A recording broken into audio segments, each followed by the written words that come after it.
What up, y'all? Forward Fabian in the building, man. I'm actually doing a reaction to Ewu story time. Ewu crime story time, actually. I can smell it. Bodycam captures detective's horrifying discovery. So, today we're covering the case of Justice Marie Garrett. So yeah, man, I have an Ewu crime playlist. If you want to check out criminology, crime doc stuff along those lines, check out the Ewu crime playlist. I'll actually link to that down below. If you have additional recommendations for content along these lines, if you like this content, like the video, recommend content down below.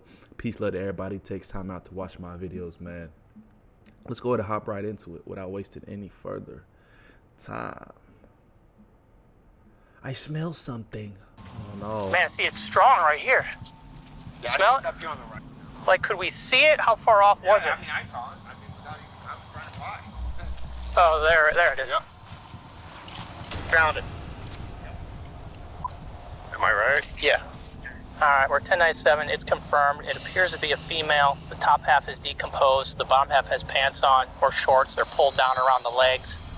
When a beloved teenager from the Orlando area vanished from her home, Orlando. the investigators tasked with finding her could have never imagined the twisted and shocking series of events that would eventually lead them to the most sickening of motives. On the April morning of Friday the 13th, 2018, just 3 weeks after her 16th birthday, Justice Marie Garrett awoke much later than usual and missed her school bus. Her mother, 37-year-old Danielle Pratt, who had her hands full with Justice's 5-year-old sister, asked her fiancé, 39-year-old Robert Bobby Kern, if he would drive Justice to school, and together they dropped the teen off at Mount Dora High, expecting her to get a ride home later on the bus. When Justice failed to return home that day, her mother assumed she was with one of her many friends and wasn't immediately concerned. However, by the next morning, when Danielle still hadn't heard from her daughter, she started to get a sickening feeling and hurriedly called the police to report Justice missing. Police initially questioned whether Justice had simply run away, if only for the weekend, as the teen had recently been forced to change school. Police must get a lot of runaway cases because that's what they always assume. And this is a 16-year-old girl. You know what I'm saying? It's one thing if she's like 18, 19, 20, kind of grown. 16, those ages, I'm not assuming like immediately she ran away. You know, but they always, every crime series, documentary, whatever I watch, well, we have to give it more time, man. She may have just ran away. Like, bro, she's 15. Come on, bro. As a result of her family moving to Sorrento just a few months prior. This sort of transition can be difficult for anyone, but especially for a straight-A high school student midway through their sophomore year. So police assumed this to be typical teen behavior, and the girl was likely spending the weekend with friends. Her friends, however, insisted Justice was responsible and exceedingly mature for her age, and her mother stated that she had no reason to run away. In fact, the more people the police spoke to about Justice, the clearer it became that something had to be seriously wrong, as everyone had only good things to say about the 16-year-old. Other friends assured the investigators that she wasn't depressed, she didn't take illicit substances, and she wouldn't just run away, even though her mom moved her around frequently. This last part was certainly true. Over the past few years, the family had moved multiple times for unknown reasons, but in each school Justice attended, she left with a new group of devoted friends, most of whom she seemed to keep in touch with after leaving. The police definitely had their work cut out for them during the initial interviewing process, talking to literally dozens of teens about the missing girl. Soon, bizarre rumors had started circulating on social media. Among them, Justice had been spotted sleeping in cemeteries, or she was being hidden at the house of a friend after running away. These rumors all turned out to be falsehoods told with the goal of selfishly gaining attention, and those most loyal to Justice started picking fights with them. I never understood people who lie to authorities in the media just to have the spotlight shown on themselves. For what? Especially when it's like associated with a case like this, a missing person, somebody could be injured. Who knows? You don't want to assume the worst, but like you're just wanting the spotlight on you by creating some type of crazy story. Like, what is the purpose of that? For media attention? for popularity. That's crazy to me, man. It shows kind of how selfish some people are. Just no type of, empathy for the situation going on. It's just they just make it about themselves. The one suspected of spreading the misinformation, leading to at least one girl being suspended from school at that time. Hi, we're Visible, the wireless company with nothing to hide. Get unlimited 5G data powered by Verizon for $25 a month every. Police eventually narrowed down the massive pool to a handful of Justice's closest school friends to talk to them about the missing teen's behavior at school on Friday, or if they had been with her at any point that weekend. What they learned from these friends completely derailed their prior assumptions and caused the investigation to be drastically rerouted. Not only had Justice not been with them that weekend or Friday afternoon, but none of them had seen Justice at school that day. A Snapchat posted at 6:48 a.m. to Justice's account shows that the teen had been dressed and ready for school just before leaving the house that day. But no one at Mount Dora High could recall seeing Justice on April 13th. How odd, thought the investigators, that Justice seemingly vanished between being dropped off at school at 7:25 a.m. and actually making it into the building for first period. Before investigators could dive deeper into this unusual development, a heartbreaking and tragic new piece of evidence would come to light. The following footage has never been seen before. Yep. So I think we passed like Quinmasset Road when we came in. So if we kept walking west, run into the road. It's hard to know which way these trails are I know, and out above. what I did was I walked straight out east. That way I knew the sun was up my back, but that marking there, so we're right in the area. You're not going to be able to follow us all the way back here. We've taken a number of different trails. Right now we're headed in an easterly direction. We're trying to find the trail that he saw it on. If it's possible, we may have, if we could get Air 1 to come up, maybe assist. It's getting real dark back here now. I don't know. There should be a whole bunch of vultures near it. Well, See any footprints? I think if there's anywhere it's back up in this trail. I see my dog was right there. Lots of trees down.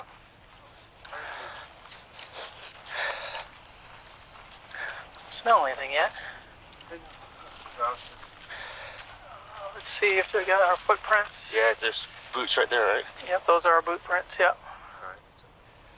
Alright. I smell something. Get close. Man, see, it's strong right here. Yeah, Smell I think it's up here on the right a little farther. There, yeah, we're getting there now. I mean, it's got to be right.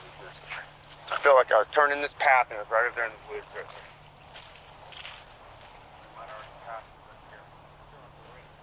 Like, could we see it? How far off was it? I mean, I saw it. I mean, without even having to run it by. Oh, there it is. Yep. Found it. Am I right? Yeah. All right, we're 1097. It's confirmed. It appears to be a female. The top half is decomposed. The bottom half has pants on or shorts. They're pulled down around the legs. It's about 10 feet off the trail, so. Tragically, just 4 days after she was reported missing, Justice's body was discovered in a wooded area off Gasline Road in DeLand, a town roughly 30 minutes from Sorrento. A longtime member of the Daytona Hash House Harriers, a runners club based out of Daytona, Florida, had been out for a game of hares and hounds that morning when he stumbled across the grisly sight. When this particular runner took off into the woods to track the hare on the morning of April 18th, he had no earthly idea that what he would actually find that day was one of the most gruesome and heartbreaking crime scenes in DeLand's history. Justice's body was heavily decomposed, and there was ample. This is right around the neck of the woods where I used to spend a lot of my university time, that whole area, in the Orlando area. It's kind of crazy. That's why I was saying Orlando in the beginning, because it's close to home, but it seems to be always hunters scouts, trackers that are finding a lot of the, I'm kind of curious, like what type of civilian is typically finding deceased bodies. And a lot of people like to dump bodies in the woods, so I would assume people who like to be of the land, hunters, trackers, campers, these individuals tend to probably come across gruesome discoveries in the woods. Evidence of animal activity, but it was clear from the state of her remains that she had been the victim of a brutal crime. The body was found about 10 feet off the jogging path, with the top half being mostly skeletal and the bottom half in remaining clothing, such as pants left pulled down around the ankles as the officer. After 4 days, how is the body already skeletal? I know it doesn't decompose that fast. Mentioned were later found to have been covered in bleach. Their worst fears now confirmed, the police began to redouble their efforts and questioned everyone again in a newfound state of urgency, determined to find the person who had brutally killed Justice. They started with the jogger who had found the body. He told police he'd seen a man in a hoodie near the path on the day he found the remains, but when the man heard the approaching police sirens, he took off into the woods. Curious to see if this man was seen near the school, detectives requested footage of the drop-off zone at Mount Dora High on the morning of the 13th, and upon receiving it, were quite surprised by what they saw. Or more accurately, what they didn't see. Not only was no one suspicious seen at the school that morning, but neither was the dark blue Ford Explorer containing Danielle, Robert, and Justice that should have been in the student drop-off zone at 7:25 a.m. Danielle and Robert both told investigators this was the time and vehicle in which they had dropped Justice off. So why was there no record of it anywhere on school grounds? Faced with the death of her daughter and increased pressure from police, it was at this point on April 29th that Danielle finally cracked and admitted the truth to investigators. Wow. You know when a melty It was grilled the cheese family. sounds so good, Crazy. but so does a bacony burger with creamy peppercorn ranch. And you couldn't possibly choose cause brain no work too good when tummy empty.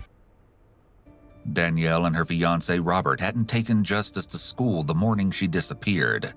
Instead, Robert had dropped her off somewhere in Sorrento so she could meet a friend. Detectives demanded to know the name and location of the friend, and Robert had to admit that he didn't exactly know. Why'd they lie about it though? Stating that he only knew that it might have been a boy and that Justice had been asked to be dropped off and picked up later. Since Robert had a handyman job waiting for him up in Volusia County that day, he didn't press her for details, but instead complied with the teen's request. Wanting to be liked by your prospective spouse's children is a somewhat reasonable excuse for Robert to behave this way. But why would Danielle lie about being in the car that morning? Exactly. Well, as it turns out, she didn't want to get Robert in trouble for driving with a suspended license when it was she who had asked him to drive Justice to school that day. Now understanding why the two had initially lied, investigators were invigorated by their new lead. If they could track down the friend Justice had been with, it was likely that he or she was the last person to have seen her alive. But there was one big problem. Neither Robert nor Danielle knew anything about this person. Desperate to discover who the friend was, police had no choice but to turn back to Justice's friends. It was here that they finally caught a break, when one friend mentioned a possible lead, a boy Justice may have been flirting with on Instagram. While it was true that Justice didn't have a boyfriend, according to her friends, she'd been commenting on and liking a boy's posts, and that they may have been on the verge of dating. The only problem was the friend also didn't know the boy's handle or his full name, so the police had to dig through Justice's social media account to find any contact she may have made through the platform, and what they found was disturbing. Direct messages that had been sent to the teen's Instagram during the weeks leading up to her death read as follows. "You're a cutie. How old are you? You got a BF. Talk to me, beautiful. You don't like guys. I love your cover photo. God, you're sexy as f." All the messages came from the same profile, one supposedly belonging to an 18-year-old muscle-bound young man living in the area, though no one matching the photos had ever attended any of Justice's schools or was recognized by anyone who knew her. Even though Justice herself never responded to any of these messages, Detectives felt confident that the owner of this Instagram account was the key to solving this case, and as it turns out, they were right. However, not in the way anyone could have possibly imagined. Upon obtaining the information to trace the account back to the phone it was linked to, investigators finally learned the shocking truth. The phone didn't belong to an 18-year-old besotted schoolboy at all. It belonged to a middle-aged man by the name of Robert Bobby Kern. That's right, it was the loving stepfather. Police wasted no time tracking him down and confronting him with this new development. It was here the loving, almost stepfather facade broke down entirely, and Robert was no longer willing to cooperate with investigators.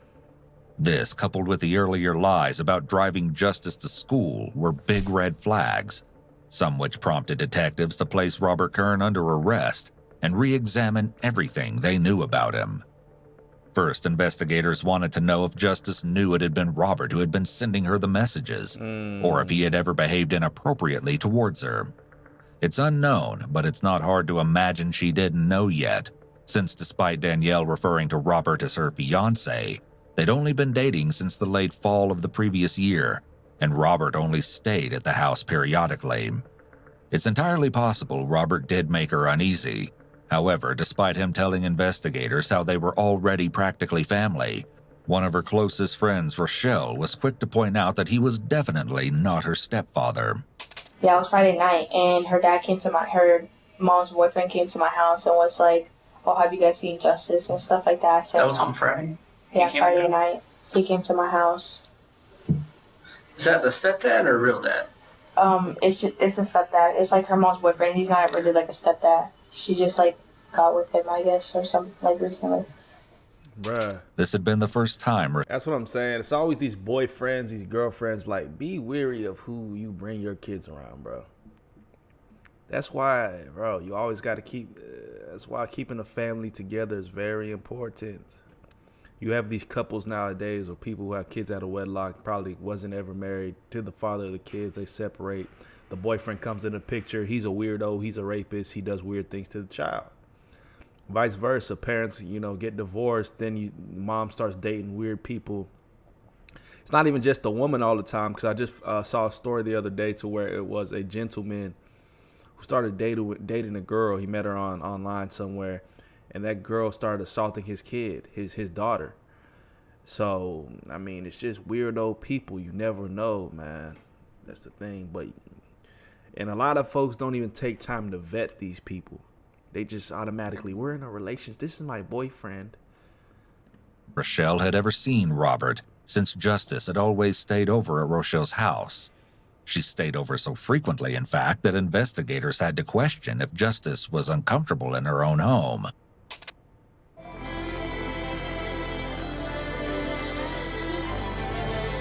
Well, that'll explain why she was sleeping in the cemeteries and people saw her all outside, because she wasn't comfortable being at home with Buddy.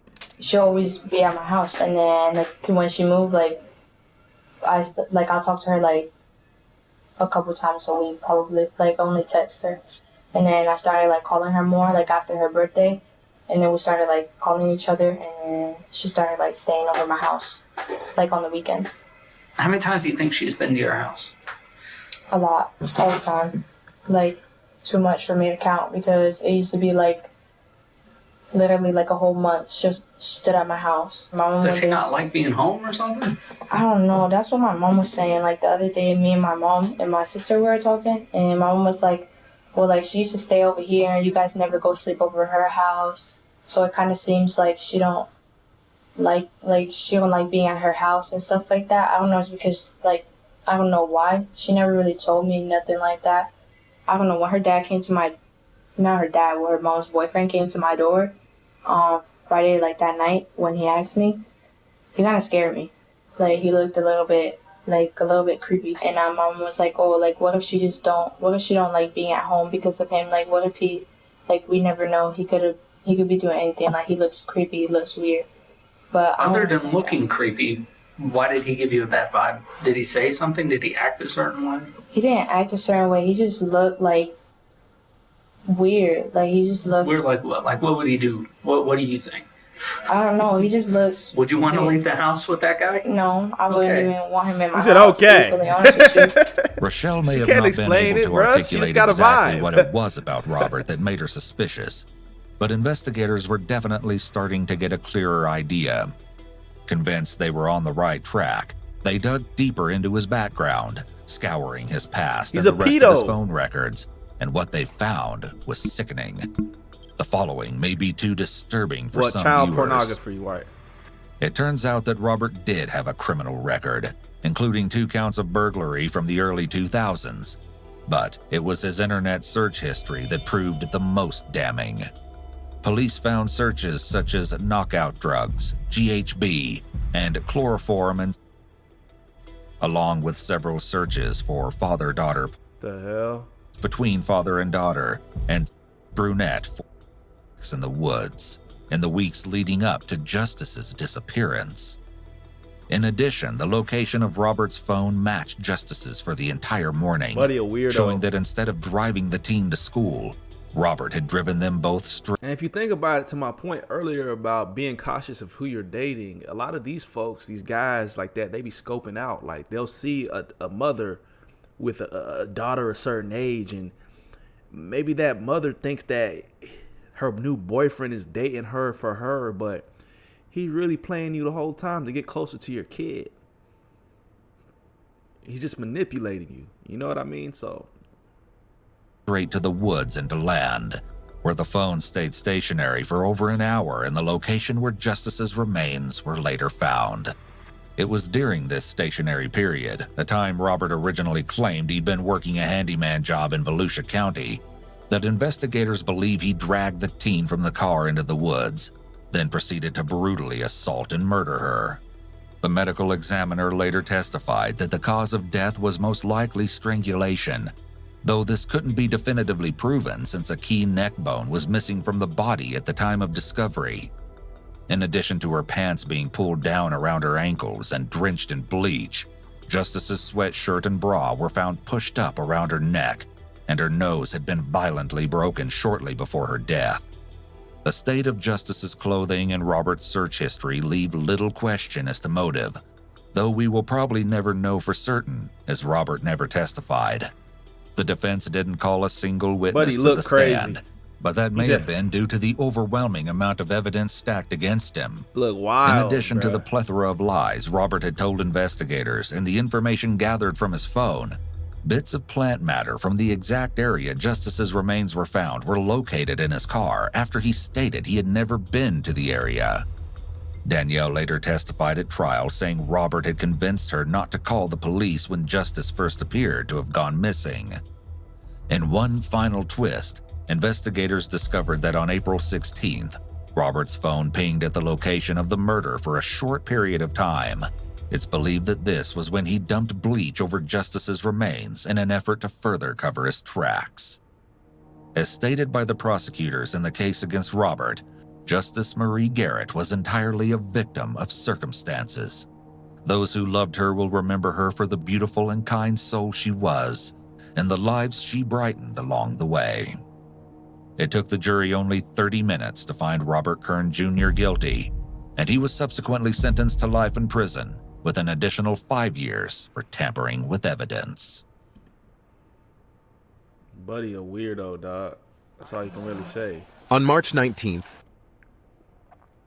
You know, RIP to Justice, man.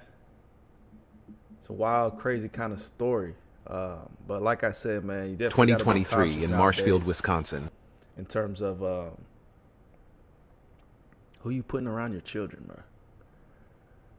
That's why families that stay together, I think, are families that 9 times out of 10 turn out pretty solid, you know. Boy, crazy story, man. Comment down below. Let me know y'all's thoughts on this one. RIP to Justice. Just crazy, man. You dating somebody just to get to their children. So yeah, check out the Ewu playlist, man. I'll link to that in the description down below. Peace, love to everybody out there, man. God bless y'all. Stay safe.